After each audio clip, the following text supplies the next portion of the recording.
Here we are. Here we are. What a weird time.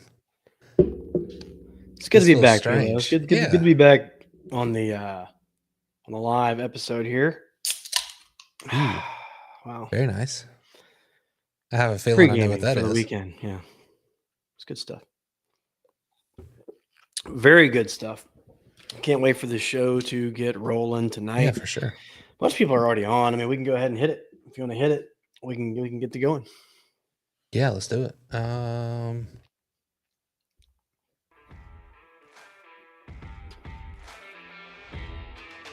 We'll just roll this little intro music first. Yeah.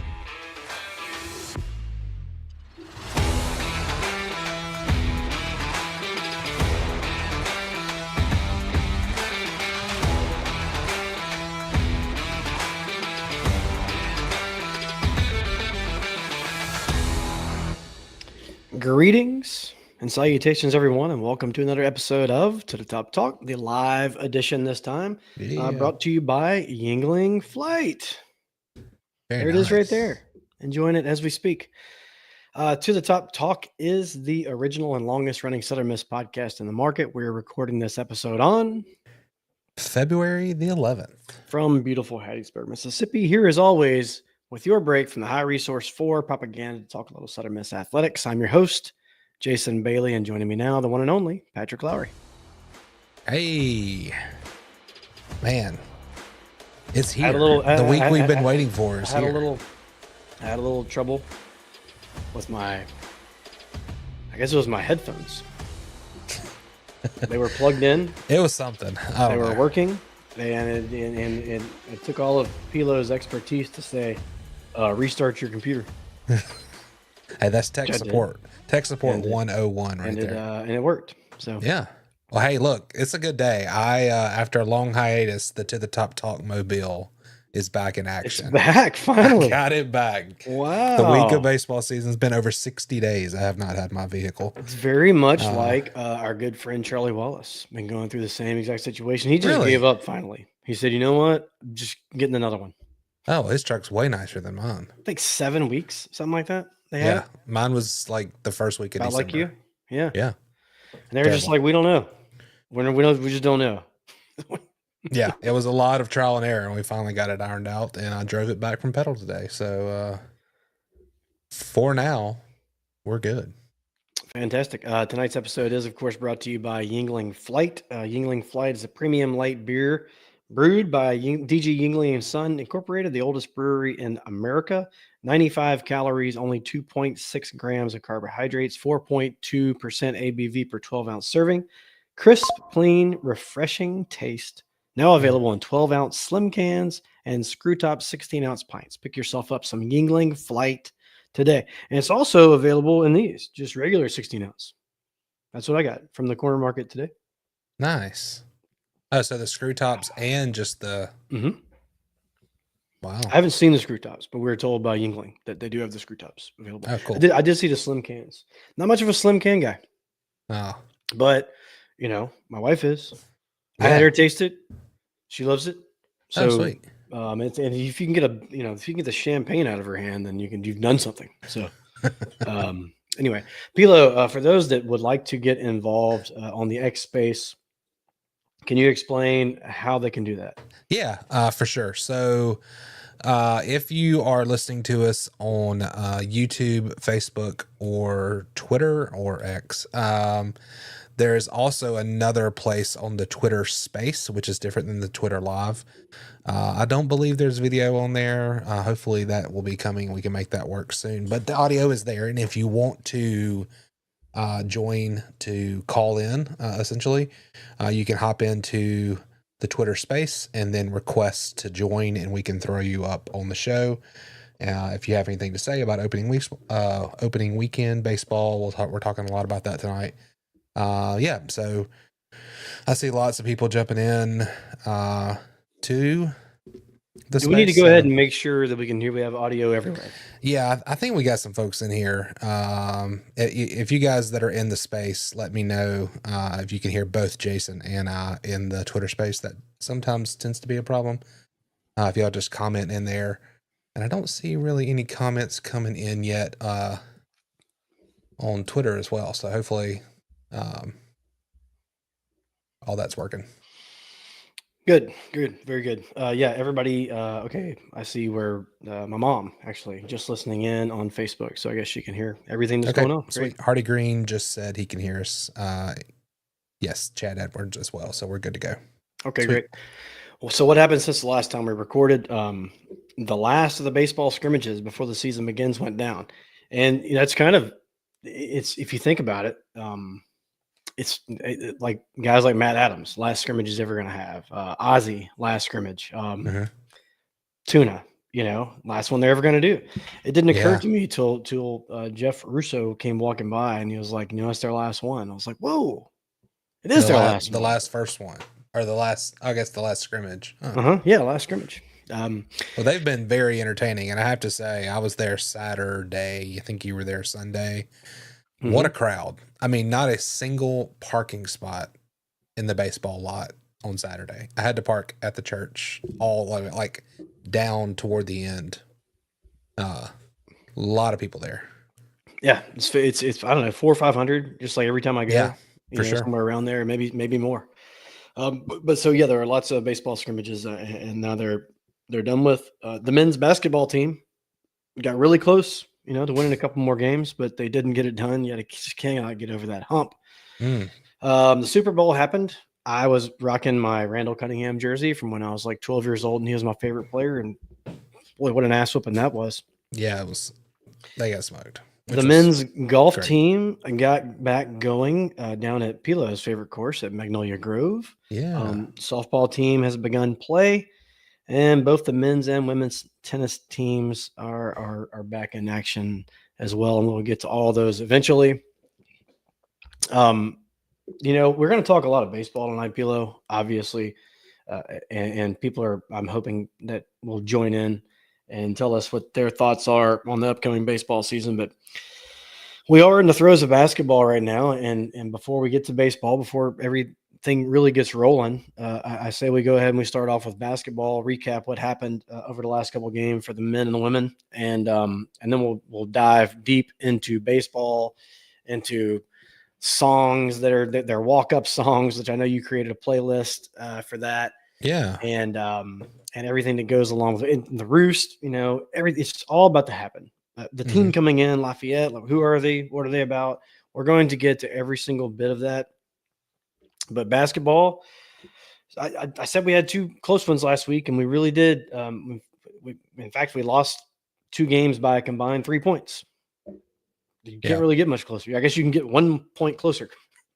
Then right. Basketball sits at 10-15 right now, 5-7 in the league. It's essentially become a 4-game season. We got to go. We got to have to win 4 in a row in the tournament to have a shot. Got beat by App State 60-58 and lost to Ball State 77-67. The game versus App State, man, very close throughout. Eagles cold from behind the arc. Mm-hmm. Just went 2 for 17 from 3-point land. Yikes. Everything in this game was close. If you watched it, I know you haven't watched a whole lot of basketball this year, but I was watching it, and I felt like it's one of the. It's getting to the point to where if it is a really close game, I don't expect us to win. Yeah. I don't know what kind of lead I would be safe with at this point, but we're not getting beat by a lot, but we're getting beat. So, it just kind of is what it is. But listen to how close this was. So fouls for each team, 13-12. Assists for each team, 13-12. Blocks, there were 4 for each team. Total rebounds, each team had 39. Free throws, we made 10. They made 9. Both teams made exactly 23 field goals. And Southern Miss actually led the turnover battle 12-5. And still a loss, right? And that one really, really hurt because it was conference, and you just need a win. We do bad on the road most of the time, and this was no different. Just could not get it done. And then it surely you've seen the highlights, but we actually lost on a buzzer-beating dunk. Did you ever seen that happen? No. Yeah. So I'm watching intently. About 6 seconds to go on the clock. They inbound it, take it the length of the floor. And I think we even had fouls to give. I'm not positive about that because whoever was keeping up with the fouls on TV was messed up all game long. But it looked like we were going to trap after midcourt, and we left the guy running wide open, just right down the middle of the lane, threw it to him. And then they even had to review it to make sure that the ball went through the cylinder completely. And it did with like 0.1 seconds. So just the worst way you could possibly lose, I think. Individually, Bello, 16.7 assists. Denaje, 15 and 12. Gordon, 10 and 5. Anthony Gordon's really coming into his own as of late. Yeah, this was just a really tough one. And there's not a whole lot right going on with the basketball program right now. Next game was Ball State. Obviously, another close one. Lost this one 77-76. And we hit a three-pointer right there at the end of regulation. So we were losing by 4, so we only lost by 1. Somebody pointed that out to me. Well, they hit a buzzer beater at the end of the first half. So I feel like those two just kind of like cancel each other out, right? Right. They hit one, we hit one. We led by 2 at the half, 37-35, but just really had no answer for the big guy. Pearson was a problem. He scored 21 in just 25 minutes of play. They got up 10 more shots and made 2 more than we did. We hit 7 3-pointers. They hit 8, right? Another very close effort. Southern Miss was out-rebounded 40-31, 14 to 6 in the offensive rebound category. That's probably where those 10 extra shots came from, in which they made 2 of them. Individually, tell me if you've heard this before, but Denaje Harris, 23 points, 13 rebounds, 2 blocks. He's making a hell of a case for Sun Belt Player of the Year. Yep. You're averaging a double-double. He's at a 30 and 20 night this year. He's at a 20 and 20 night this year. Gordon, 14 points. That little elbow or just right at the free throw line, mid-range. Yeah. He's becoming just very dynamic from that range. Watson with 13 points. And in a really close game like this, one of the best players on the floor all the time is Andre Curbelo. He had 0 points in 31 minutes of play. Wow. It's not like he wasn't active. He was very active in the game. 12 assists, 5 rebounds. But 0 points for Bello is kind of hard to believe.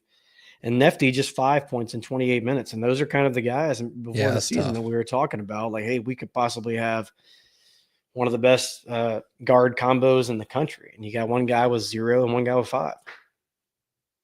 Yeah, and it's still lose by 1. Yeah. Right. Next up for the guys is the second leg of this 4-game roadie that we're on. Yay, we're at Arkansas State tomorrow night. Yeah, they're clearly the best team in the league. We gave them all we wanted for a half here, and then they went on that crazy run in the second half and kind of ran away with it. And then luckily we go to Louisiana Monroe. Now here's the deal, Pilo. I know people have given up a lot on basketball season, but we are really good at Reed Green Coliseum, right? Right. For whatever reason, hadn't been because of the crowds this year. I don't know what it is. Friendly confines, sleeping on your own bed. I don't know, but I do know that we can lose to anybody, of course, but we should beat Louisiana Monroe. And then we have a 4-game home stretch to end the season. Could possibly, let's say you win 5 in a row there to end the season. That's 5 more conference wins, which will move you up. I want to say like we're towards the bottom in the standings right now. You can update us on that in a minute, but you get 5 more wins, and let's say you get 4 more wins. You go 4-1, right? Sure. Then, that could propel you up. And it's all about getting a higher seed. Put us above 500. Yeah, it's all about getting as good a seed as you can get with the way the tournament format is this year. Sure. But speaking of the standings, would you want to go ahead and get us caught up on the men's for sure. standing? And like you said, Arkansas State leads the Sun Belt, 18-7 overall, 9-3 in conference, followed closely. Pains me to say this, South Alabama. App State is also 8-4, and Troy, and James Madison, and Marshall. So kind of stacked up there at second. 5 teams at 8-4. Then you have Old Dominion at 7-5, and then 5 teams at 5-7. And that is Georgia Southern, Texas State, Georgia State, Southern Miss, and Louisiana. And then in the bottom you have Monroe, like you said, at 2-10, and Coastal at 1-11 in the conference. So it's possible our 5 conference wins that we have right now could turn into, 9 or 10 pretty easily, right? Which, I hope so. how far does that push you up the standings? Anyway, I know it's got to happen. First things first. Who knows? Shit. Let's go ahead. Let's beat Arkansas State this weekend, right? Doubt it's going to happen. It would be the ultimate long shot, but it can be done. And then we have some very winnable games coming up after that. Mm-hmm. On the women's side, women are not much better. 9-15, 4-8. They lost to Georgia Southern 49-42, and then they beat Ohio 58-46 on Senior Day at Reed Green. The game versus Georgia Southern, first quarter, Georgia Southern led 19-14. That's 33 total points, right? Yeah, that's a lot. Second quarter, Georgia Southern outscored Lady Eagles. Wait for it, 6-5. Oof. 11 total points. Tale of 2 quarters there. An entire, that's my son played 8-year-old basketball, third and fourth grade basketball this season. And a lot of that happened in a quarter. Did hold Georgia Southern to 6 points in the third quarter as well, but then we gave up 18 in the fourth. Individually, Nyla Jean led all scores with 19 points. She's having a great season. Trinity Rowe added 9, and nobody else on the team had more than 4. The game versus Ohio, which was the second leg of that Sun Belt Conference MAC challenge thing that everybody loves. Sure. The Lady Eagles used a 20-point third quarter to roll to a 12-point victory. Individually, 3 Lady Eagles in double figures this game. Nyla Jean, 14-7. Grayson, 14-14, have a night. Morgan Sieper with 11 points. And it could have been a lot worse. The Lady Eagles actually with 21 turnovers during this game, or it probably really would have been a whooping. Next up for the ladies, at Arkansas State, February 12th, which is tomorrow at 5 p.m., and at Troy, February the 15th at 3:30 p.m. And how are the standings looking for the women? Yeah, not much change at the top here. The James Madison is undefeated still in the conference at 12-0, 21-4 overall. They have won 13 games in a row. Look at that at large. Impressive. 21-4 through 25 games is wild. Arkansas State is 11-1. Troy and App State follow them up in third at 9-3. Coastal sits at 7-5. Old Dominion, Louisiana are 6-6. Followed by Georgia State and ULM at 5-7. Texas State and Southern Miss are sitting at 4-8. You know whose name I haven't said yet. Georgia Southern at 3-9. Marshall at 2-10, and South Alabama. Oh, they won one. They won a game. They're 1-11 in conference, 5-18 overall. Those Jaguars.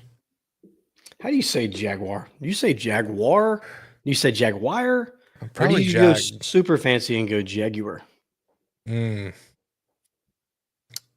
Depends on how long I've been in the roost. Probably Jaguar, I would say, maybe. Good deal. And if you just happen to join the program, this is To the Top Talk live edition. You can check out our normal podcast everywhere you get podcasts. We do that one time per week, and we throw in one of these lives from time to time. And one thing we do need to say before we move further, if you're listening to this on Twitter, which there's a good amount of people and a good amount of people in the Twitter space as well, go over and subscribe to our YouTube channel. We hope to, I don't know if you guys have watched the Rick Maddox episode, but we put that up and hope to get more. All of these lives, the videos of these lives are on YouTube as soon as it's over, kind of an on-demand thing. So if you haven't subscribed over there, make sure you go do it. And also check out our work over on the To the Top Collective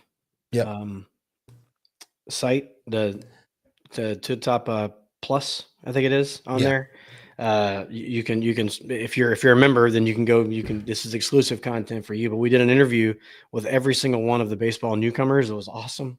It was All the great. guys are great. We've put out some teasers here and there. The one that I put out today, I think, was Logan Pratt. Very impressive. He's going to be he's an elite arm. As soon as he gets back healthy, he's going to be out there doing some great things. But you can go on and you can see all that at To The Top Collective.com. This hat that I'm wearing, those are available for purchase at the merchandise site. Pilo, how do they get to that again? Yeah, it's over at bonfire.com/store/to the top talk. Or if you go on any of our socials, there's a link tree that has a link on there. And we do have a lot of shirts, and you can also get them. The weather's warming up a little bit, at least today. There's tank tops, shirts, hoodies, lots of stuff on there. So all sports, there's lots of stuff on there. So go check it out. Yeah, bonfire.com. Very good. And this is a humble brag, but my son Jack, who's 8 years old, has made. I sent it to you, Pilo. Yeah, he drew this picture at school, I think, and was so excited to give it to me at the end of the day. And I can't believe he did it. And I keep in mind it's an 8-year-old, but it's probably better than I could do right now. So this is it. If everybody can see that or not. Oh yeah. Got my name at the top there. Got your name at the bottom, Pilo, and the Southern Miss with the wings. I thought that was impressive, adding the wings on there. Yeah, got the eyes right on the bird too. Looking mean. I like it. Yeah, Southern Miss. You know what he was most proud about? What's that? He said, "Dad, did I spell Mr. Pilo's name right?" I said, "You got it, buddy. You do. It's perfect." So that's great. So yeah, that's a humble brag, but it's when you're a dad, man, you get proud of everything. Everything makes you proud. Big baseball weekend coming up. Lafayette from the state of Pennsylvania is making their way all the way down to Hattiesburg. I guess they'll be rolling. Into town probably in the next day or two. I would think. That's a long way. Yeah, it is. Yeah, and it's not you guys down in Lafayette. So Raging Review, y'all chill out. Don't jump in our live. Yeah, they like the word Lafayette. They like it so damn much. That's all it is. It's Lafayette. Yeah. Period. I think there's no university in there. They're really missing out on that. Yeah. Coincidentally, my wife is in Lafayette tonight. Oh. Work. Mm-hmm. Very cool town. But with the Lafayette Leopards coming into town, I was watching the WDAM news earlier, and I've checked my app on my cell phone, and it looks like there's some possible weather coming in this weekend. So this is a good time to weather. Ooh. To get Pilo's famous weather report back rolling again. So what are we looking at weather-wise this weekend? Well, the glorious 8+ hour Saturday doubleheader. I just don't feel in my heart that it's going to happen, unfortunately. Now, is there a way to move that? Yeah, earlier? If it was me, if I was making the decision, I would play a double on Friday. Start a little earlier. Go ahead and see if we can get Lafayette down here a little ahead of schedule. Start at noon on Friday. I don't hate that. And get 2 in. That way we're 2 in.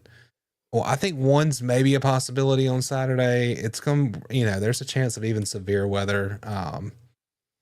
So I don't really know what that looks like. It's still a little too early to say exactly what's going to happen on Saturday, but it will be a wash for sure.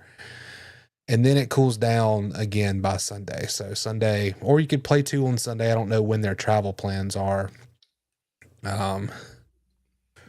For when they get back, a lot of those but I know a lot of those northern teams come down here and are kind of down here for a while, before they kind of go back. They're kind of bouncing around different places. So, Saturday looks kind of, but but what about, is it starting at like 8 a.m. Saturday, or is there like just no chance of any games? An afternoon thing, or in your best guess. Yeah, I mean, like I said, it's a little early to nail down exact timing. I think it's still a lot, but I would say I think from what I'm seeing, it looks like it's starting midday, pretty heavy. So through So the not a evening. golf cart kind of day. No, not unless you've ever storm chased in a golf cart, maybe. Well, that's unfortunate. But at least we're not starting off the weekend. The opening series isn't going to be like 19 degrees, which it Yeah, normally is. yeah. But I think at least Friday's you can gonna be still play nice. in Yeah. that. Mhm. Can't play in the downpour. Right. Good thing about the turf is if it does kind of, if it's splotchy and it gives you a couple hour window here and there, you can get through the day. But it doesn't sound like that's what you're. Yeah, I think there's gonna be some predicting. electricity and delays, and everybody knows how that goes. Oh my God. So Yeah, it's terrible. But baseball is finally here. Walkout songs have been announced. There's some good ones. yeah. And there's some that I have no idea what's Yeah, going on whatsoever. I don't, kind of like the halftime show. It's Super Bowl. I'm like, I didn't hate it. I didn't understand a lot. I just, I don't, whatever. But that's how I feel when I'm looking at some of these songs. I'm like, it's just, but there are some that are fantastic that I do know. Ooh, that's a good one. So here's two questions for the listeners to ponder all episode long, and feel free to chime in. Let us know what you think on these. Number one, who's the first Golden Eagle to hit a homer this weekend? So we're predicting at least one home run this weekend. Well, I talked to somebody pretty close to the program. I'm not going to say who it was, but they think it might happen in the first inning. So we'll see. First inning. Wow. It's bold. And then the second question to ponder, do we see a complete game thrown this season? So what are your thoughts on those two, Pilo? Who's the first Golden Eagle that's going to hit a homer? Ooh. I'm gonna have to go with somebody who's had a hot bat in these scrimmages and who I really like. I'm gonna go Matthew Russo. Ooh. He pulls the ball into the roost. God, he's hit a bunch in the scrimmages. Yeah. That's who I'm going with. I think his bat stays hot. I think he's the first one to hit one. And I saw Jeff walking the other day, and I got there probably third inning. Yep. He came walking by, and I just said, "Has he hit one yet?" He goes, "Not yet." If he doesn't get hit by a pitch, either that's going to happen, or he's going to hit it out. So I'm going to take Nick Monster. Okay. God, he's just hitting the ball so hard. He is. Just exit velocity is way up. He's thickened up. He's zoned in. This is his time to shine this year. I think he's going to have an incredible season. The second part of that, do we see a complete game this season? I'll go first. No. I mean, the only way I can see possible is if like, say if we did play Saturday and they like just called it after 5 1/3 or something. It rained for a while and just whoever was throwing Saturday was still in there. Yep. Because it's just, number one, we've got just so many pitchers. Sure. And number two is nobody does it anymore. It doesn't happen that often in the major leagues, does it? This is the days of like seeing Greg Maddux. They're like a 104 pitch complete game in like 2 hours and 15 minutes. Is those days are just kind of over, I think. I need to see. I'm trying to dig here, and maybe somebody will know. I wonder who the last Golden Eagle to throw one is. Anybody knows that, y'all comment and let us know. And we did have a couple of comments. We've gotten a lot of comments on the Twitter space, so y'all keep going. Kevin Rogers says, love the YouTube channel as we speak. He took a picture and posted it. He's got it up, watching it on the TV live. What up, Kevin? And right field Rugrats said, over under 2.5 balls thrown over the fence in the right field roost this weekend. Here's the deal. That's a trick question, though, because it says over under 2.5 balls thrown. Very rarely is one of these balls thrown over the fence, and that's true. It's a huge misconception. is that most of the time it's fouled over the fence. Yep. So when those balls go over, if you're just in the stands and never been out to the roost, specifically all the way down to kind of where we are, the kids back up to the outfield fence and they play their own game of wiffle ball or whatever kind of ball. They have a stick in their hand. Nobody brings a bat. A tree is first base, like something they throw on the ground is second base, that kind of thing. And whatever they find to use as a ball, tennis ball, wiffle ball, whatever, usually it's a foul ball that goes right behind them. So, right. So over under 2.5 thrown balls over the fence, under 1,000% under 2.5 balls on the field, period. Especially if we have 2 games on Saturday. Well, I'm gonna have to go over, but thrown very much under. So we mentioned the walkout songs earlier. Mm-hmm.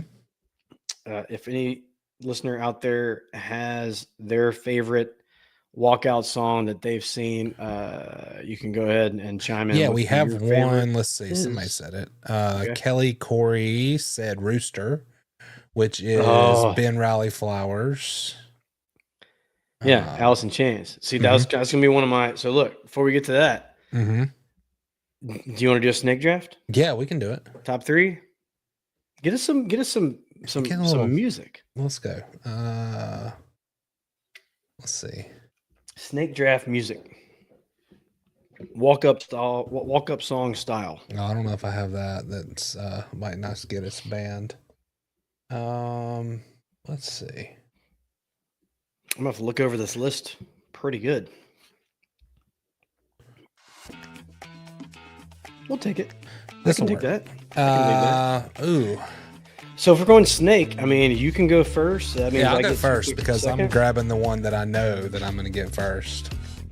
I got to go with my boy Ozzie Pratt, Rattling Bog. Okay, so you're going Rattling Bog. You got 2 picks in a row. I got 2 picks. Okay, hold on. Let's see here. P, low, bump. All right. Let's see. Oh, I know what it is. It's Ben Higdon, Photograph by Def Leppard. Some late 80s Leopard. Woo. And on the way to school today, when I was dropping off Jack, he was running through my playlist. And he's like, "Dad, I got one you're gonna like." And he played Photograph. It's like, that's nice. That's fantastic, buddy. So I'll put Photograph here.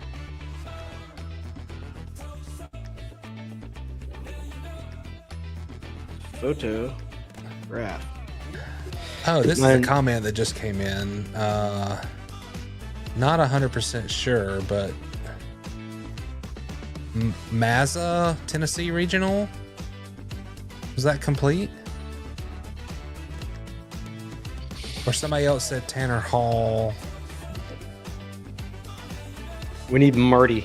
Oh, Nico Mazza, June 1st, 2024, Knoxville Regional. Was it Marty that commented that? No, this was Chad Edwards. Complete game shutout, allowing 2 hits, no runs, 2 walks, 3 strikeouts over 9 innings, facing 31 batters and throwing 120 pitches. All right, my number 2 song, since it's my go still, is Davis Gillespie, who went with Thuggish Ruggish Bone. Oh. Yeah, one of the few songs I could not find a clean version of for the playlist. Let's see. Who am I going to go with? Yeah, I'm pretty strange about music. I know my 3rd pick, but I don't want to go yet. I think I'm going to go with Miami with Joey Urban. It's got a good vibe. Very good. Yeah, Miami's great. Who's your last one? Oh, yeah. And if you know, you know. I got to go Braden Luke. Ain't No Love in Oklahoma because it's Luke Combs. The only Luke Combs song on the so that's my 3. Well, in mine, Kelly kind of stole it, I guess, but Rooster by Allison Chain. So going with Rooster. And honorable mention, I got to go Peto with Love Tonight. That is my kid's absolute favorite they both love. Well, Palmer loves Rattling Bog. My daughter loves that. Love Tonight. When I saw Peytos. Chase Adams had jumped, I was not thinking Crisscross. I was thinking Van Halen. Yeah. Not that I just like the Crisscross. Yeah. Also, Jump like by Van Chandler Halen. Best, All the Above is a good one too. I like that. Yeah, there's way more songs on here that I don't know than I do know. Some Bon Jovi in there. If you're gonna go Bon Jovi, though, I'm not sure you go Blaze of Glory. Not positive. There's Yeah, pretty good, there are a few. pretty good list to choose from outside of that one. But anyway, some Metallica on there. Wherever I May Roam. Oh, that's my honorable mention right there. Metallica. Okay. Wherever I May Roam. Who's that? Graydon Harris. Woo. Pitcher coming out to that. Although I do have dig to it. say, one that I really was surprised, and I think the crowd is really going to love, is Nick Monaster.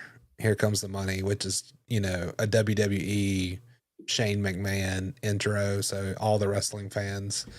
Are there any? It's very catchy. Are there any songs that that we'll be able to like clap to, like back in the day with Yeah. Montenegros? I mean, I think some people do that with the Peytos song. I'm trying to think. I mean, of course, Rattling Bog is just a crowd favorite. Yeah. Oh, yeah. I'm so glad he brought it back. No doubt. Yeah, it's awesome. Oh boy, let's see here. So baseball season. Nobody outside of Southern Miss fans seem to think we're going to be as good as we have been. I'm not positive what else you have to do. Not ranked in any polls that I saw. But then when you look at Lafayette, they say they're starting their season with number 24 Southern Miss. Maybe there's a poll out there that I missed. I haven't seen us ranked in any of them. Even though we do kind of do the underdog thing. Yeah, we're right where we're supposed to be. But Troy is getting a lot of love. Louisiana Lafayette's getting a lot of love. Coastal's getting, and they're all going to be good. I mean, I'm not mad that they're getting the love. I don't know how you can possibly look at what's happened over the last decade or so, or just take it since we entered the Sun Belt and not at least give Southern Miss the benefit of the doubt. But yeah, all those other teams are going to be Troy, really good. I think all their love is coming from all the portal work that they did. I mean, I don't know. I mean, I think that's good in some regard, but also like it's not a guarantee that they'll click or anything like that. But I don't know. We'll see. The returning production on the mound, maybe. Yeah. We lost a bunch. But those guys weren't that known until they got their chance, right? Right. There were times where like people can Nico do it, right? And we all thought that he could, just like people are saying, can JB do it? So I guess you can look at some, but and I'll also say if pitching is your issue with Southern Miss, I mean, not to toot our own horn, but we probably have the best pitching coach in the country running the show. Yep. I don't think there's an outlet out there that won't at least make the argument that he's one of the best pitching coaches in the country. Yeah. So, and it's not like last year where we were coming in knowing nobody offensively. I mean, no, we have like a couple new outfielders. Yeah. And we bring a lot of folks back, a lot of guys that have had a lot of ABs, a lot of experience. So on the mound, pitchers that you might know, JB Middleton. Yep. Electric, right? He's going to make a lot of money playing baseball for a long time because he throws the ball super hard. Matt Adams, a player I'm just rooting for so hard. He came back from the shoulder thing. He talked about his rehab process with me. Like before I was having my shoulder worked on, he gave me a lot of advice. And I'm like 10 weeks in, something like that right now. And even though we didn't have the exact same surgery, I see a lot of what he's talking about. If I was trying to come back and throw a baseball, I'd be like, God, I just don't see how it's possible. Right. And he's done that, man. He's come back and he's come back as strong as he's ever been. So really rooting for Matt. And don't forget, Matt was a hell of a player 2 years ago. Go back and look at those stats. Right. So he can get it done. Colby Allen, Really came into his own last year. Is he going to start this year? Is he going to relieve this year? I don't know.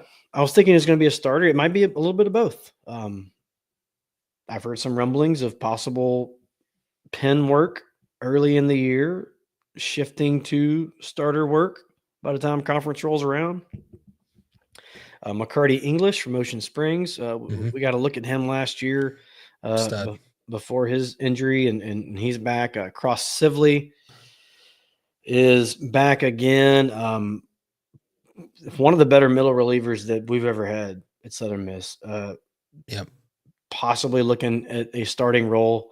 Again, we'll see what happens with Cross there, but regardless, he's a strike thrower, funky motion. 91, 92 mile per hour type of guy. And then can throw at 76. Good player. Not scared. He's not going to get rattled at all. Chase Adams, Landon Payne.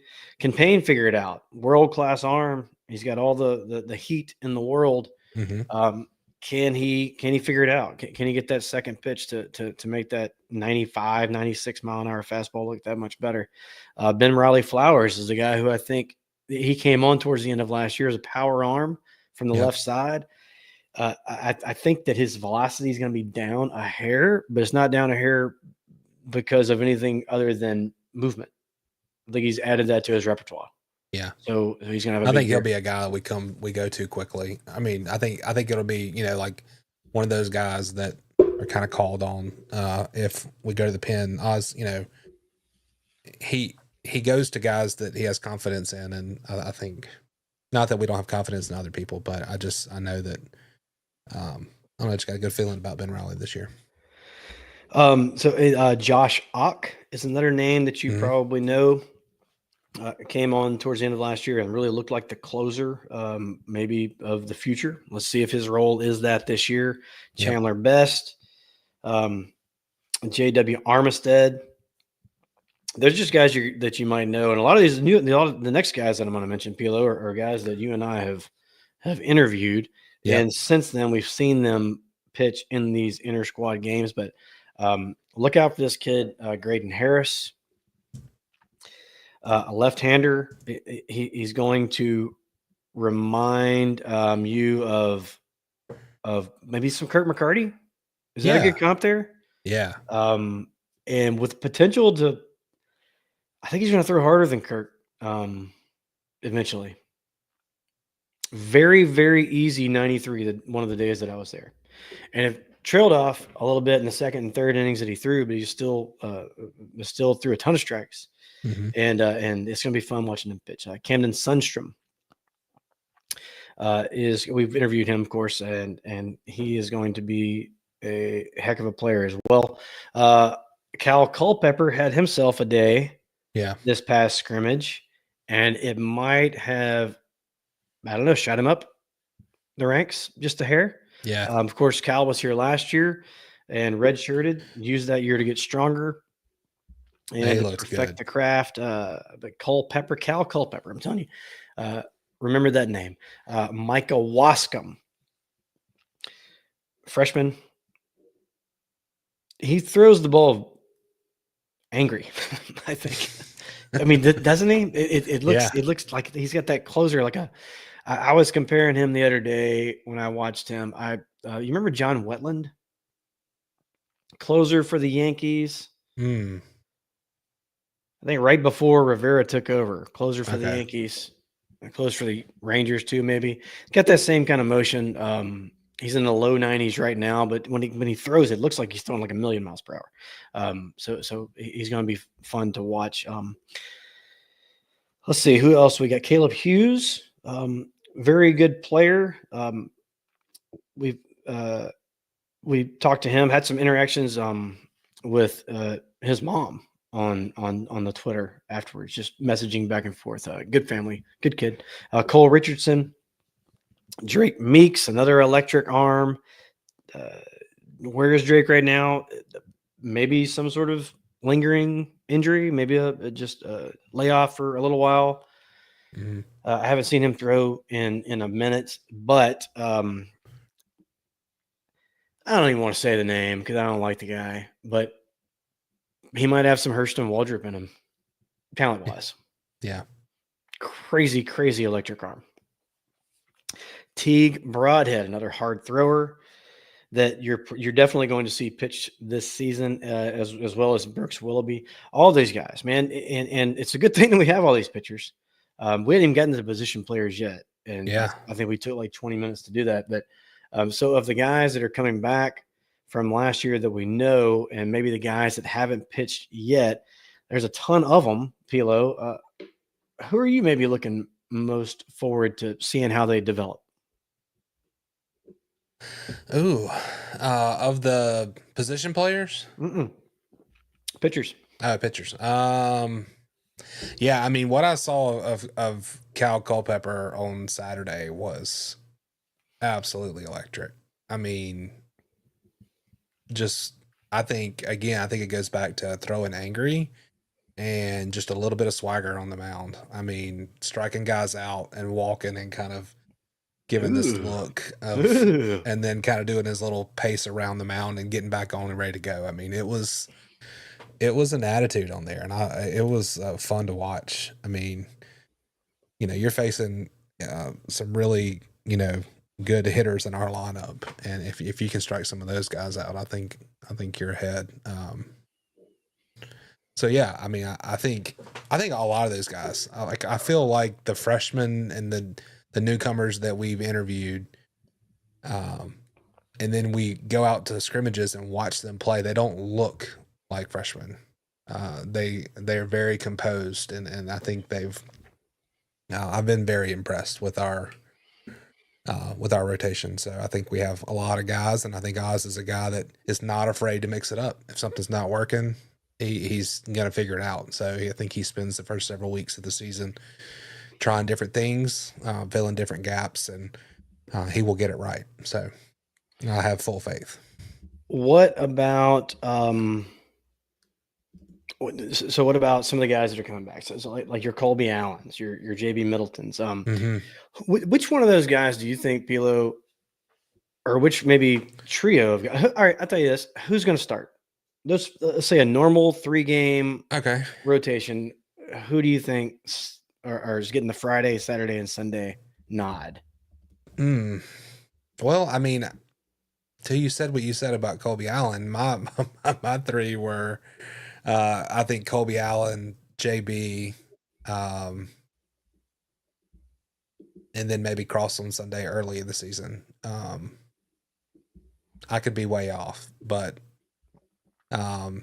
again, I wouldn't mind seeing McCarty out there or Matt Adams out there, or I don't know. I mean, gosh, any of these guys I feel completely comfortable with. I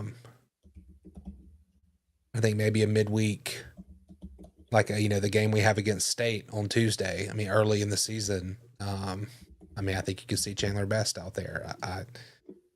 I don't know. I mean, I got a good feeling about JB and Cross.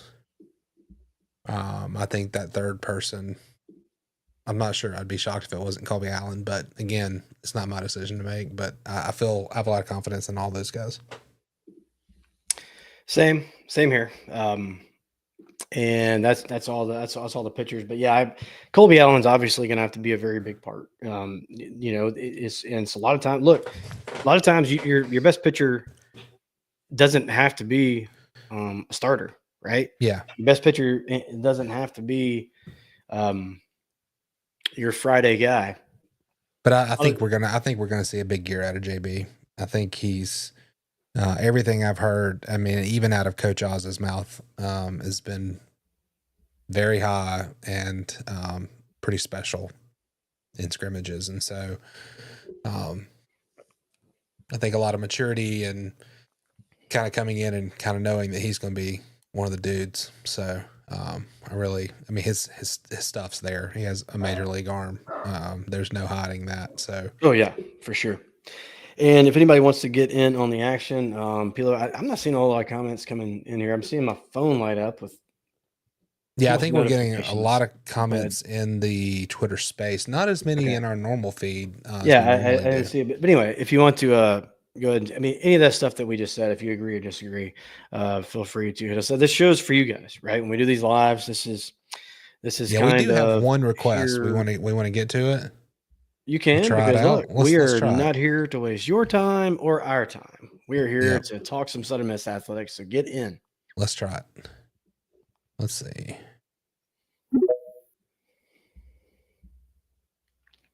Let's see. If you'll unmute, you should be good to go.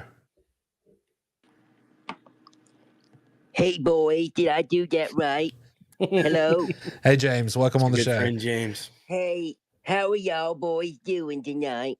Doing very well, James. Doing very well. How are you? I'm just doing swell. Thank you for asking. So, I had a quick question, boys. I tried to call into that other show, the one with Billy, what's his name? Bill Gazzetti. And I, they hung up on me, and it made me deeply upset. Deeply upset. And I just wanted to know, I couldn't figure out what time. I'm confused. There's 4 games this weekend? Yep, 4 games. 4 games. Well, hopefully, on the weather schedule. permitting. Yeah. What time are the games Saturday? Do you know? I believe beginning again. Weather might play a factor in that. I want to say right now the game is supposed to start at noon. Noon. Okay, boys. Good deal. I tell you what, I'm excited for balls hit. I'm excited for the kids hitting the balls over the outfield. The Rugrats. They're just something to marvel over, aren't they? The good kids. They are. Hey, James. The first Golden Eagle to hit a home run this weekend will be who? The first Golden Eagle. Who's that boy from up in the Bluegrass State? That would be Ben Higdon. Oh, Higdon. Ben Higdon. I've got my money on that young man. Okay. So now Pilo's got Russo. I went with Monaster, and James goes with Higdon. Very good. Yes. Maybe yes. all 3. All right, boys. I'm going to run. You know me. I can't stay on long, but I'll listen on my iPad until I go to bed. All right. Take that Metamucil. Thanks, I'm going to James. do it. Thank you, boys. See ya. Hey, James. Always great to hear from James. It That would may a be the baseball shortest season. call we've ever had with James. I know. He had to run. I'm telling you. Metamucil. I've got. Oh, there he goes. Still there. He's still going. Oh, goodness. Great. So, and that's the pitchers. Let's position players.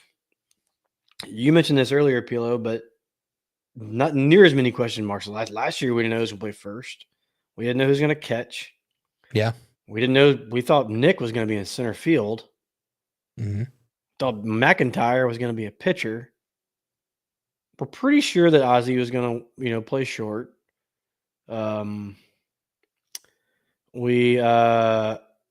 see. We knew Tuna was going to be in right.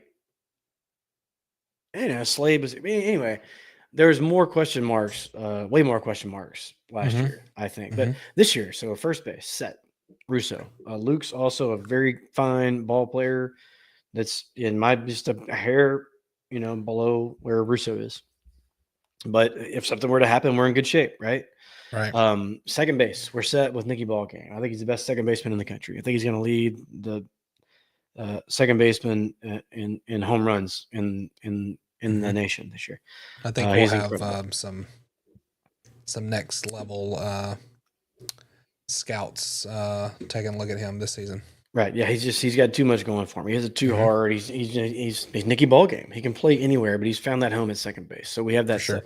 Shortstop, obviously one of the best in the country. Definitely one of the best in the Sun Belt. Ozzie Pratt hits the ball to the gap, double machine. Just never phased. Just relishes the big moment. We're lucky to have Ozzie. Third base. All right. Probably Barrett. I'm thinking, but Seth Smith and Jace Norton are right there. They're awesome players. We have so many good players that some people just aren't going to have a spot.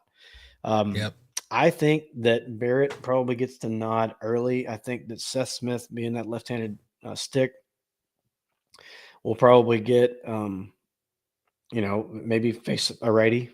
Right? Maybe you can come in and do that because all 3 of them can play. All 3, especially defensively. Jace Norton, the transfer from Mississippi State. You don't just go to Mississippi State accidentally, right? So Yep. you know that Jace can play. He's and he's looked good. I mean, it's not like any of them haven't looked good.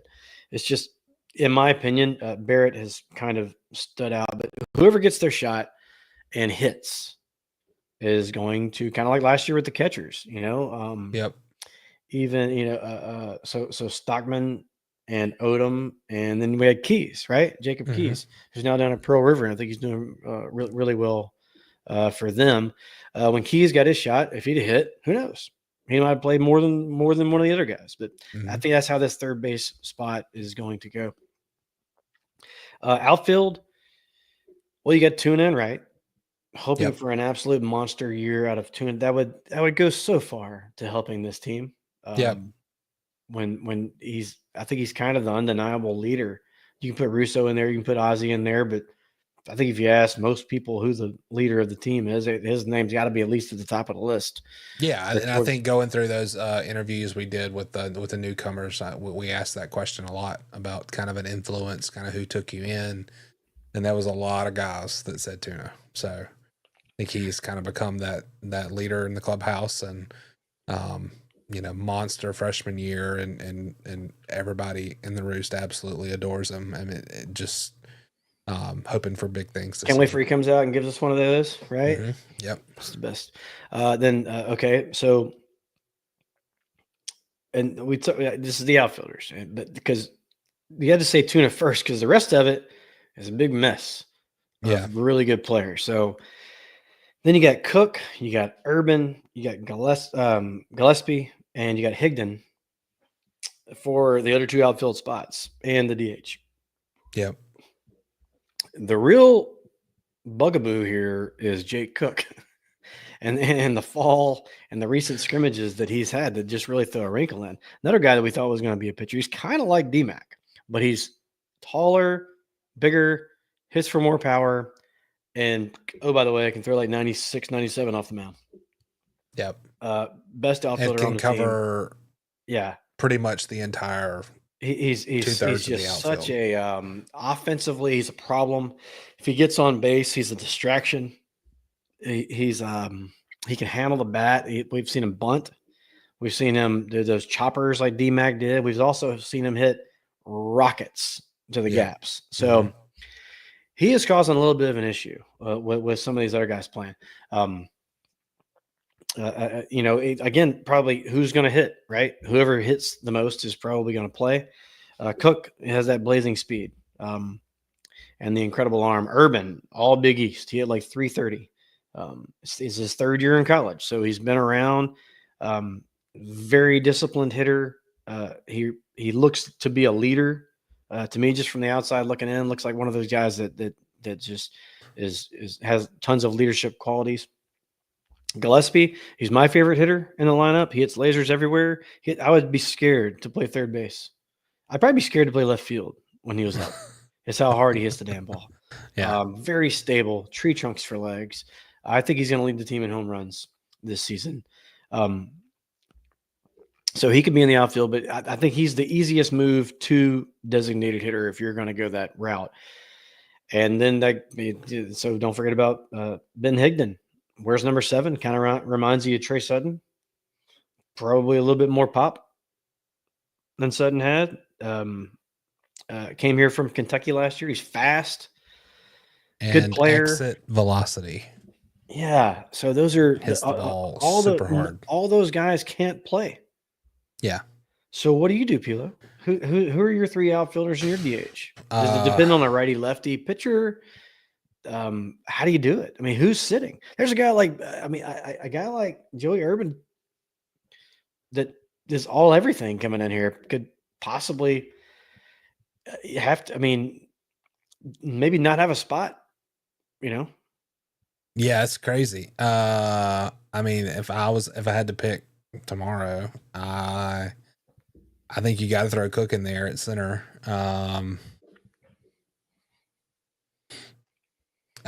And maybe Gillespie in left, Higdon at DH.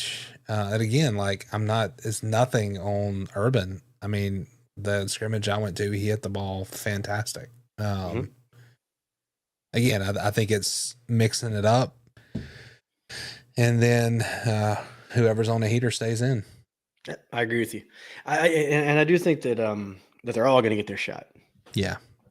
I mean, even look, last year Slade got benched for a little while, then ended up hitting with like a 37 game hitting streak to finish the year off. But Yep. so it's not like it can't happen. Tuna starts off in a slump. He can go down. We have players that can fill in. Joey Urban, he could. I mean, you put him anywhere in the outfield, he can play any of those spots. I think he looks great in center field. But yeah, that Cook thing really throws a wrinkle into the whole deal. Catcher, we kind of mentioned that already, but we got Odom, we got Stockman, we got Clements in good hands with all of them. Odom has worked very hard on his throws down to second base in the offseason. He's also put on some weight. Good weight. He has gotten a lot bigger. And throws look a lot faster. Snappier, yeah. Down to second base. I think Clements, I think it's one of those deals where if we see Clements play, something bad happen. Nothing against Clements. He's going to be a damn good player. He's big, man. He's big. He's long, got long arms. He can hit. He hit a absolute missile Saturday again to the tradition of excellence sign, and it might have put a dent in it. It was absolutely hammered. So he's got the pop for sure. Yeah, he can crush. And I think that he could benefit from a red shirt. But again, it's just because we have the two. I mean, if we didn't have these two guys in front of him, I'd say, hey, let's put him in there. He can play. But having Odom and Stockman right there, ready to rock. Looks great. Yeah, he's looked like a major leaguer. I've said it 100 times, but you see him sometimes walking up. I'm like, is he already in the big leagues? Just the way that he looks. Yeah. So I think in good hands at catcher. And we haven't mentioned everybody yet, but other exciting players. I think it's going to be fun to watch. Ty Long, I think he's the shortstop of the future. And oh, by the way, maybe the Friday guy. That's how much talent. Ty has, where he could possibly be the ace of the staff or the shortstop at a Division I school. This perennial top 20. That's just crazy. That's some talent right there. Michael, it looks Fowler, like he's been doing it for 3 seasons already. Just incredibly. I got my first glimpse at Michael Fowler last weekend, I think. I really enjoyed our interview with him. He's a funny guy. Tulane transfer, went to LSU out of high school. Big arm. And he's a guy that I would think that we would hope that at the end of the year, we're like, wow, I'm glad we got him because he gave us some significant innings. I think that's going to be that kind of guy. Logan Pratt has been injured, nearing a return. Another elite arm that probably will end up shirting this year with all the other pitchers that we have. I don't know why you would rush it back, but I think that's most of the guys that you're probably going to see this weekend. But this weekend is opening weekend versus the Lafayette Leopards. Very good. Very good. Had to work that in there. They play in the Patriot League. Last season, they weren't very good. Last season, they were 14-35 overall, finished 8-16 in league play, which was last place. Other teams in the Patriot League are, if you're wondering, Army, Navy, Holy Cross, Bucknell, and Lehigh. They do have one player who was named preseason all-league. Ethan Swidler. He's a junior catcher. He hit 327 with 9 bombs, 35 RBIs last season. So somebody to watch. Yeah, for sure. There. But I looked up the coaches poll before the preseason coaches poll that they did in the Patriot League, and Lafayette is picked to finish last again. So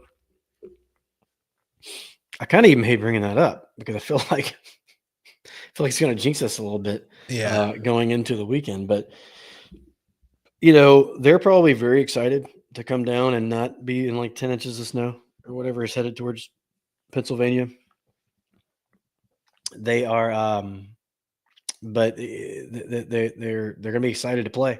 They're going to be excited that there's going to be decent weather outside of that rain that we have coming in. You know, it's not going to be 15 degrees outside and blowing sideways. That's probably good for them. But man, here they are, right? Starting off with against a Southern Miss team that I guess you could say has some question marks on the mound.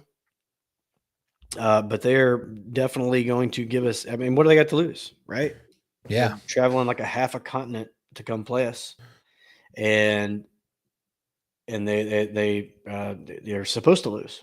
So might as well go out there and just let it fly. That might be where you can see like a complete game.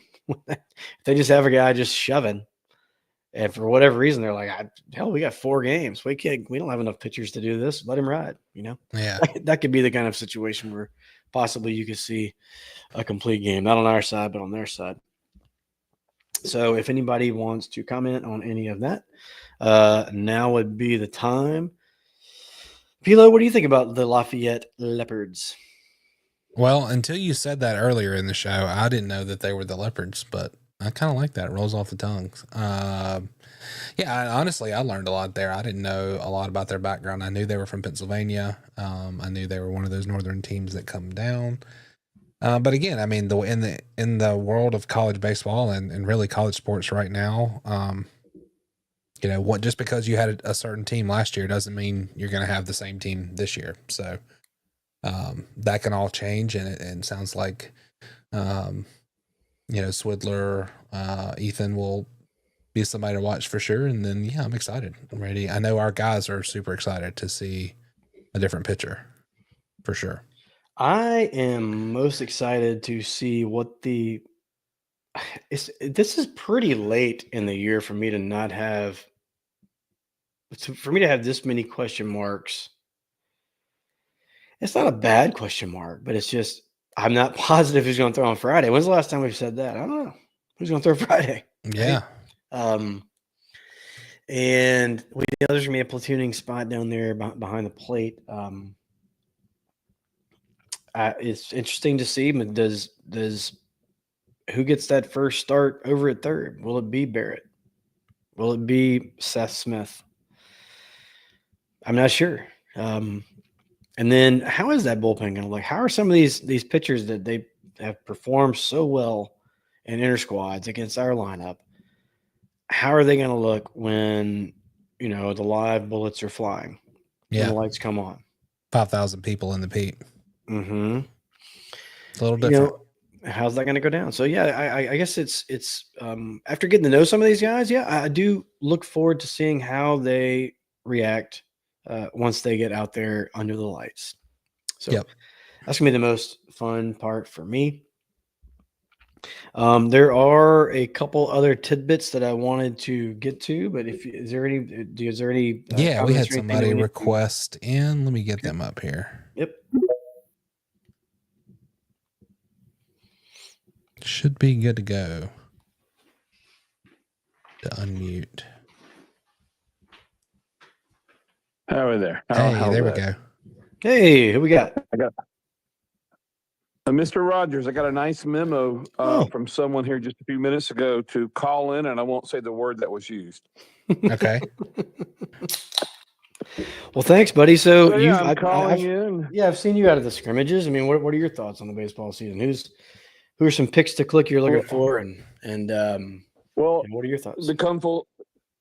So like to come back full circle, like we talked about, we're not ranked, and you know we're all fine with that. We've been around for a number of seasons. I mean, the same thing happened this time last year. Like, you know, bulletin board material, I don't care it's how you end the season, but I think you, like we say, like a few minutes ago, well, we're not ranked. And like, why? But then like you just kind of said, like this is one of the first years, like Tanner Hall years, Billy Oldham years, like what you just mentioned a few minutes ago, like who is the starting guy?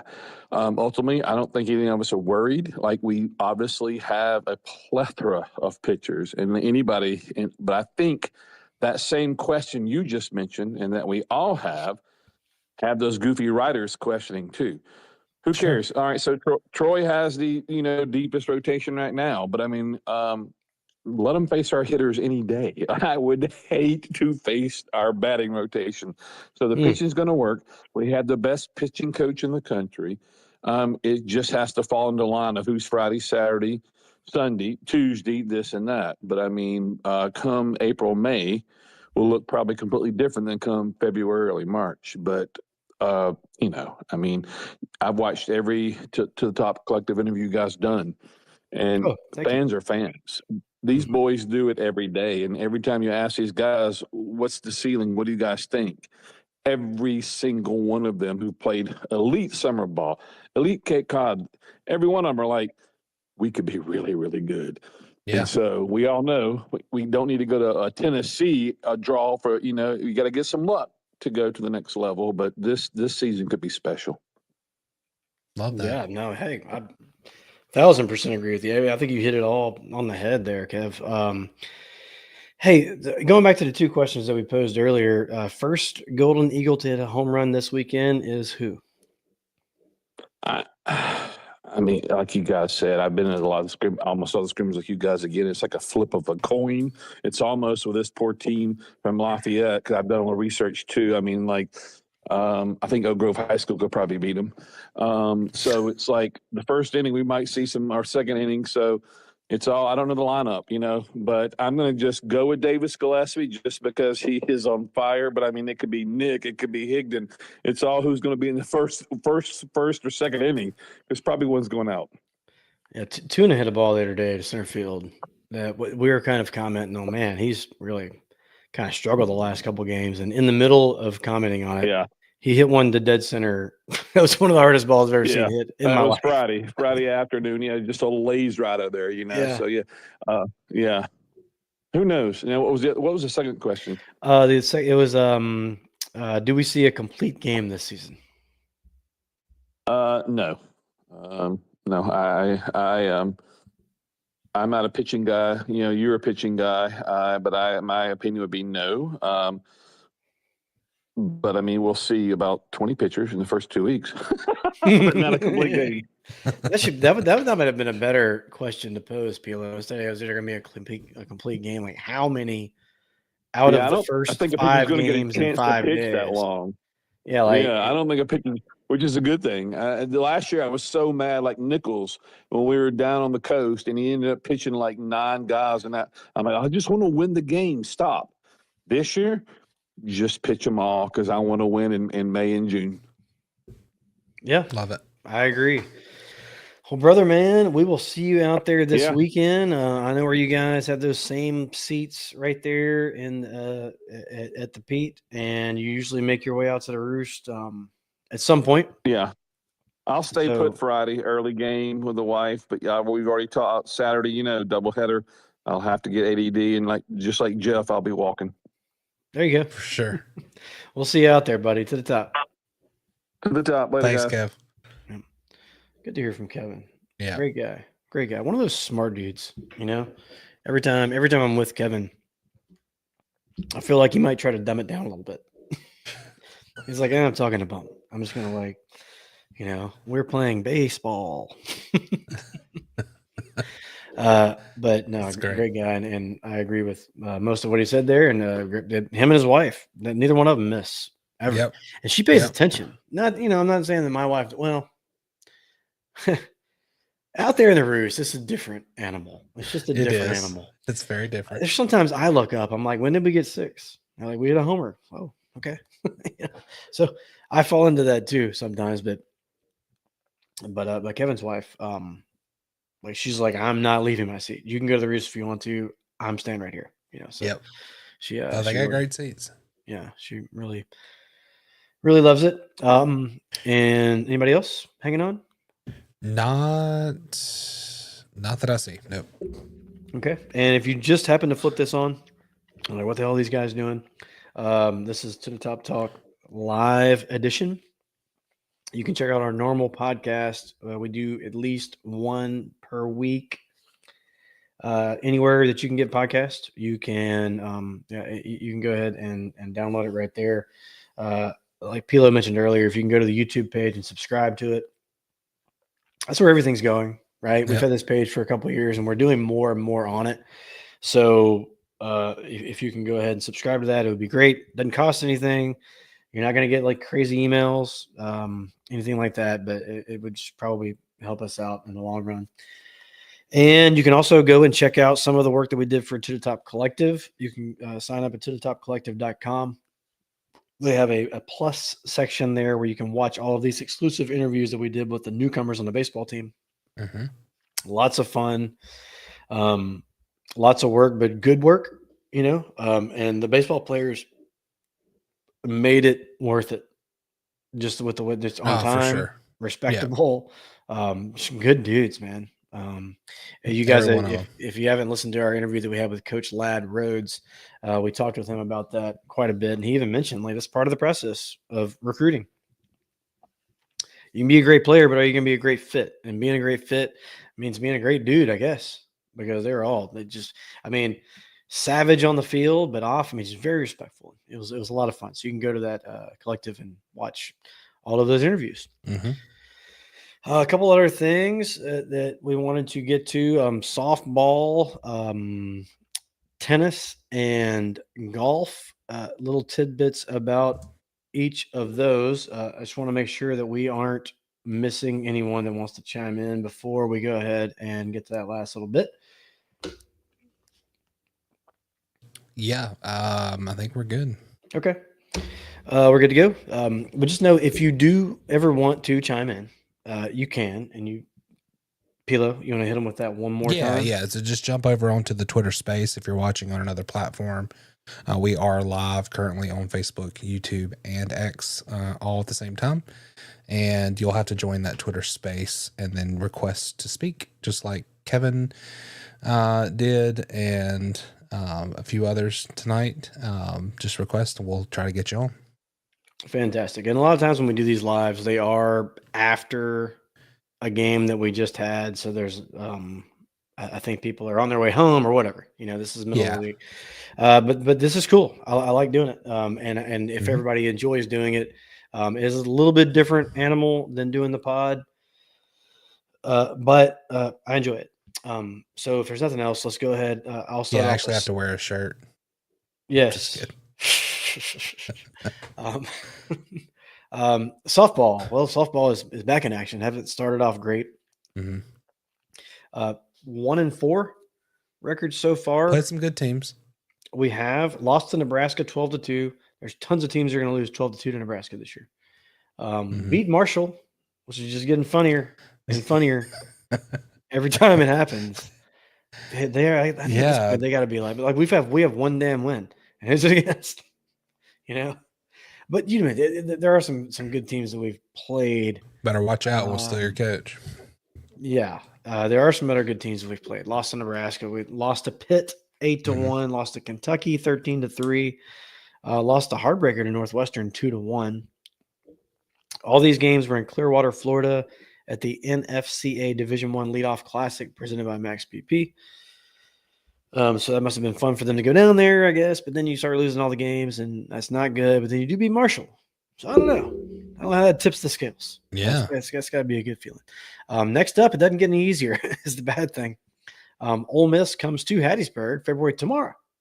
Yeah. February 12th at 6 p.m. Not 100% sure that one gets in. It's supposed to be a little rainy tomorrow night, too. But we'll see. Bummer. Because the next thing out of my mouth is going to be, I might go. Yeah. I think most of the stuff is going to be north of us, but around the I-20 corridor up around Jackson. But the good thing is, if you do go and it does get rained out, just walk to 4th Street Bar. Yeah. Have some flight, right? No doubt. Some flight, right? So Ole Miss comes to town tomorrow night, and I'm sure that'll be a tough game. Then the ladies go to the Louisiana Tech tournament in Ruston, and first game there is against Arkansas. So, jeez, I tell you what, I started it off with. We hadn't started off it's just that the record isn't very good. I'm not positive we haven't played good or we won't have a better team, but there's not a whole lot of other teams outside of maybe Louisiana Lafayette in our league that can start off with this type of schedule and be much better than 1-4. Yeah, right? For sure. So I'll say the jury is out on if the softball team is going to be good or not. Tennis, not great so far as well. They haven't won a game yet. They have lost, but again, the losses to UCF, Florida Gulf Coast, UAB, Samford, and then the latest loss was to UNO. There's a couple teams in there that that I would think that are probably pretty good tennis. I mean, anybody in Florida probably good. The rest of those, I don't know. Tennis might need to pick it up just a little bit. Next up, next chance that they will have to pick it up is February the 16th, which I guess is Saturday. Is that right? Versus Yeah, Nichols at 12 noon. Man, look at So this. probably won't play that one. Yeah. So we won't have a loss Saturday. That's a bonus. And then, Coop. Coop Yeah. has chimed in. Nice. You did. Good to see you, bud. Pilo, I've talked way too much. There's golf on here. Hey, something I know a lot about. And it's your favorite golf course. Yeah, kind of the So course I grew up playing. Yeah. and there was more that was played today. Also, Yeah. I don't know if you wanted to chime in with that, if you've looked it up or not, but I have the rest. Yeah, I had it pulled up here earlier. Let's see.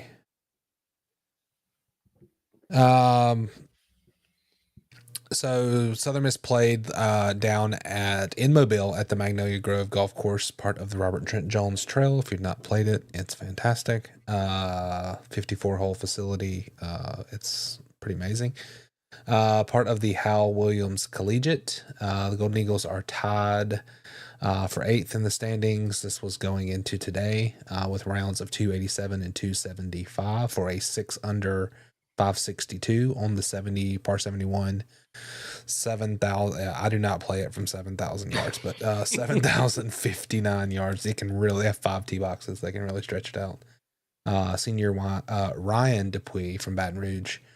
Freshman Philip Sakota, an Italian player. Freshman Matthew Javier from Ontario. All ended the day with a 36-hole 1 under 141 to tie for 24th place after opening with a 73. Dupuis followed the team low round, tying 68 by collecting 6 birdies over his second round. Sounds like me. Junior Will Burnham of Jackson collected rounds of 73 and 69 for an even par 142 and 36th place tie overall individually. While freshman Benjamin Fernandez from Paraguay finished with a scoring of 75 and 68 for a 1-over to put him in 41st overall. And so wrapping up, I think the men ended up finishing in 8th place. Freshman Matthew Javier fired a 4 under 67 in his last 18 holes. Pretty impressive from the freshman. He finished with a 208 stroke total, which put him in tied for 15th in the individual standings. Pretty impressive. And let's see what else. Yeah, let's see. Next up for the men they travel, I guess that's down in Puerto Rico. Wow. To the Dorado Beach Collegiate at TPC Dorado Beach, the Sugar Cane Course. And that is Sunday, February 23rd, down in Dorado, Puerto Rico. That should be fun. Puerto Rico, not bad. Yeah. A little bit better than Mobile, I'm thinking. Yeah. About the same humidity. Joseph Reiling has just commented on the on Twitter. Again, it's not showing up on the feed on the platform screen.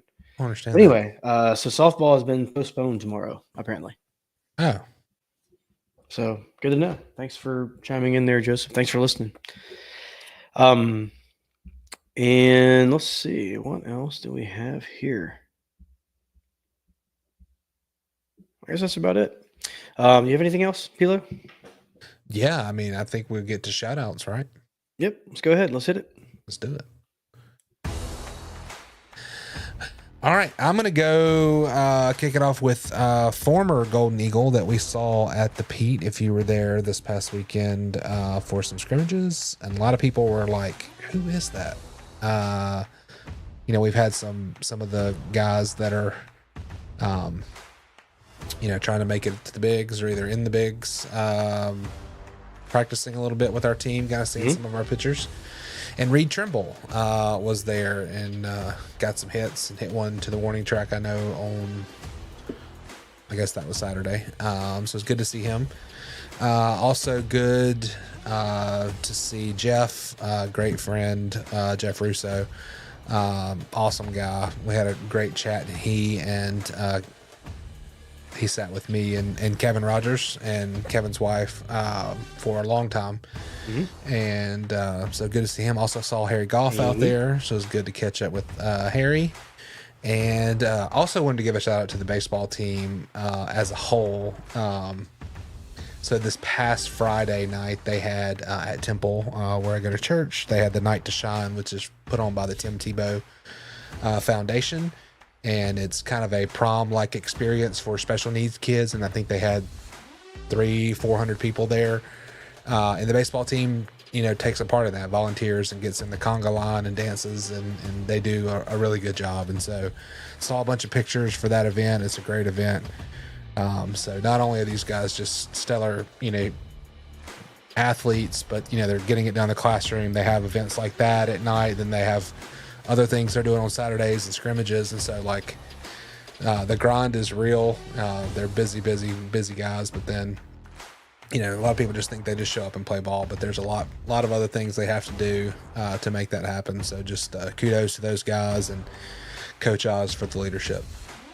Very well said. So I have a Magic 8 ball here. Okay. And I'm going to go ahead and I picked Nick Monaster to hit the first home run. So I'm just going to see what happens. See what it says.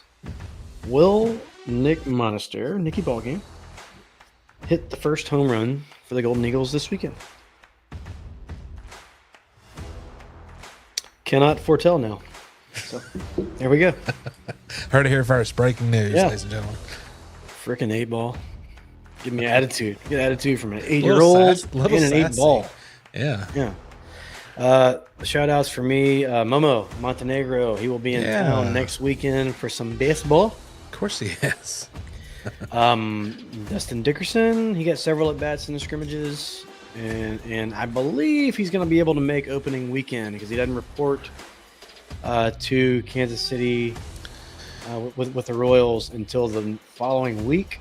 Yeah, I've also heard that Nico will be there too. The Mazas will Nico's been at some scrimmages, just watching. Yep. And last shout out to Jeff Ferris. He was kind enough to let us hang out with him in his suite for that Friday scrimmage. Dr. Royals and his son Tucker were there with me and Jack as well. So anyway, he didn't have to do that, but I liked it. It was great being up in the suite, so I appreciate it. It's pretty sweet. And that's it, brother. Man, I had a great time. I hope everybody enjoyed this. If you're nervous about picking up that phone or picking up the whatever and chiming in on the space, this is the most laid back it can possibly be. So for sure. Go ahead and get used to doing it after games as well. That's it. This episode was brought to you by the premium light beer Yuengling Flight. So good. Established in 2020 by the oldest brewery in America. Crisp, clean, and refreshing taste. 95 calories, only 2.6 grams of carbs. Pick you up some Yuengling today, just in time for the weekend. That's all we got. Thanks for listening today, whatever day you might have listened and whichever platform you chose to listen in on. Remember, you can follow me at Bumper J. Bailey and Patrick at P. Lowry. Follow us on all the social at To The Top Talk. And don't forget about the mailbag, tothetoptalk@gmail.com. Hope you guys enjoyed it. Tell somebody to the top today. And as always, Southern Miss. To the top. Talk. Oh, man, I got to find my Nitro. Why you mad? Happy birthday to Nitro. That's right. Last week. Happy birthday, Nitro. See ya.